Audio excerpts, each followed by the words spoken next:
जय गुरुदेव। गुरु की दया की पहचान कैसे करें, उनकी कृपा की पहचान कैसे करें, कैसे पता करें कि भाई वो हम पे दया कर रहे हैं कि नहीं कर रहे। तो आपको इस झूठी दुनिया से निकाल करके अपने निजधाम बुला लेना, यानी अपने आश्रम में बुला लेना, अपनी छत्र छाया में बुला लेना। गुरु की पहली दया है। आपके अंदर जो छल कपट बुराई निंदा चुगली ईर्ष्या द्वेष ये सब भरा हुआ था, ये कूड़ा कचरा था जिससे गंदगी आ रही थी, बदबू आ रही थी, इसको बाहर निकाल देना, ये गुरु की दूसरी दया है। आपका इस सांसारिक दुनिया से यानी एक सांसारिक व्यक्ति से एक सत्संगी बना देना, एक सत्संगी से एक साधक बना देना, एक साधक से एक साधु बना देना, और एक साधु से एक संत की ओर आपको अग्रसरित कर देना। यानी संत बनने वाले जो गुण हैं वो आपके अंदर भर देना, आप उस पर चलना प्रारंभ कर दो। ये गुरु महाराज की तीसरी बहुत बड़ी दया है। आपको इस स्वार्थ की झूठी नाव से उतार करके जो आपको भव सागर में डुबोने वाली है, आपको परमार्थ की नाव पे, सच्ची नाव पे बैठाल देना, ये गुरु महाराज की चौथी दया है।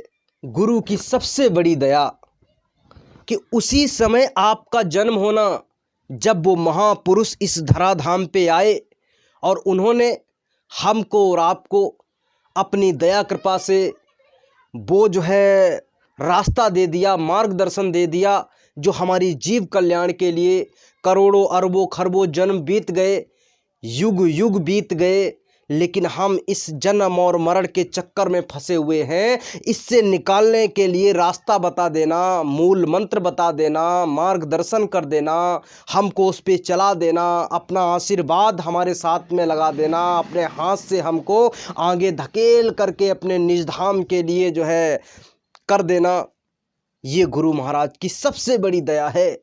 और उनकी दयाएं हर समय हर पल हर क्षण हमारे साथ में बनी रहती हैं।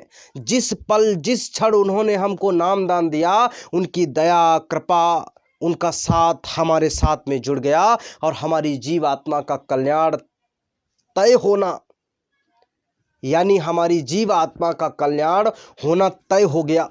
ये गुरु महाराज की सबसे बड़ी दया है। हमेशा गुरु महाराज दया करते रहते हैं, हम केवल उनकी दया को पहचान नहीं पाते, समझ नहीं पाते, और यही हमारी सबसे बड़ी भूल है। हम गुरु महाराज की दया कृपा को समझें और उनको धन्यवाद दें, उनके चरणों में लगे रहें कि हे गुरुवर, आपने हमको अपने चरणों में बुला करके और सही मार्गदर्शन दे दिया, उस पे चला रहे हैं, संसार से बचा रहे हैं, संसार के कर्मों से बचा रहे हैं। ये गुरु महाराज की सबसे बड़ी दया है और उस दया के आहोश में हमको चलना है। आधुनिकता के कोलाहल और मानसिक तनाव के बीच गुरु की कृपा से प्राप्त नाम सिमरन, ईश्वर के नाम का स्मरण यानी जाप, मन को शांत करने, मानसिक विकारों को दूर करने और आध्यात्मिक विकास का एक परिवर्तनकारी साधन है। यह अनहद नाद की शब्द की झंकार के माध्यम से चेतना को उच्चतर स्तर पर ले जाता है, जिससे तनाव मुक्त जीवन, आंतरिक शांति, धैर्य और अंग संग प्रभु का अनुभव होता है, जो आज की भाग दौड़ भरी जिंदगी में अत्यंत आवश्यक है। आधुनिकता में नाम सिमरन की परिवर्तनकारी शक्ति, मानसिक शांति और तनाव मुक्ति। नाम सिमरन करने से मन की उलझनें, चिंताएं और मानसिक तनाव खत्म हो जाता है, जिससे व्यक्ति शांति और संतोष महसूस करता है। विकारों से मुक्ति यानी सिमरन काम, क्रोध, लोभ, मोह और अहंकार जैसे पांचों मुख्य विकारों को दूर करने में सहायक है। आंतरिक जागृति, यह साधक की चेतना को भौतिक माया से हटाकर आंतरिक ज्योति यानी चेतना के गहरे स्तरों की ओर ले जाता है। जीवन में स्थिरता, गुरु की कृपा से सिमरन करने से व्यक्ति विषम परिस्थितियों में भी अपने संतुलन को बनाए रखता है। आध्यात्मिक संबंध, यह आत्मा को ईश्वर से जोड़ता है, जो जन्म और मृत्यु के चक्र से मुक्ति का मार्ग है।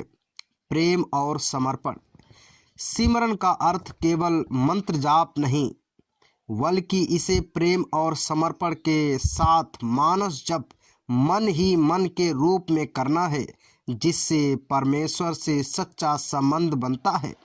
सिमरन का अभ्यास कैसे करें?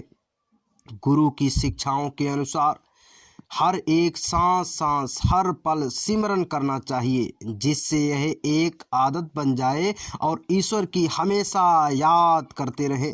संक्षेप में, गुरु की कृपा से शुरू किया गया नाम सिमरन आधुनिक युग में मानसिक और आध्यात्मिक विकारों की सर्वोत्तम औषधि है। गुरु की कृपा कैसे होती है? इस जीवन में कई संकट और विपत्तियां जो हमारे जाने बिना ही गायब हो जाती हैं, वह गुरु कृपा है। कभी कभी हम किसी तरह गिरने से बच जाते हैं और यात्रा में भीड़ भाड़ के बावजूद संतुलन बनाए रखते हैं। जिस संतुलन में हमें गिरने से बचाया, वह गुरु की कृपा ही है। सुमिरन किसे कहते हैं? गुरुमुखी में सिमरन शब्द का प्रयोग क्रिया के रूप में किया जाता है, जिसका अर्थ है ईश्वर के नाम का ध्यान करना।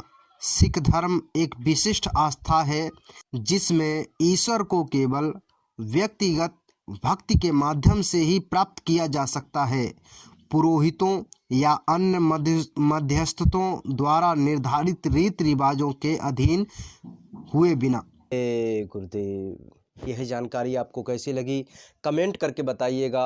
वीडियो को लाइक कर दीजिए। अगर चैनल पे नए हैं तो हमारे साथ में सब्सक्राइब करके जुड़े रहिए और हमारे साथ में हमेशा बने रहिए।